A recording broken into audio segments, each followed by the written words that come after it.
Hey guys, welcome to our channel.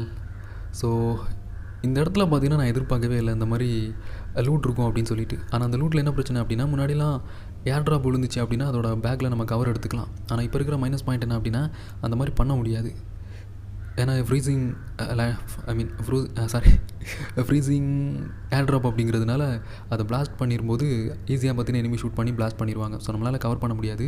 So இந்த இடத்துல பார்த்தீங்கன்னா எனிமி இருக்கான். நான் இனிமேல் கவனிக்கல. நான் என்ன நினைக்கிறேன் அப்படின்னா அங்கே தான் இருக்கேன் அப்படின்னு. ஸோ எனிமி பார்த்தீங்கன்னா ஆல்ரெடி கீழே ஜம்ப் பண்ணிட்டான்னு நினைக்கிறேன். ஸோ இங்கே ஒரு க்ளோவால் கூட வேஸ்ட் ஆகிடுச்சு.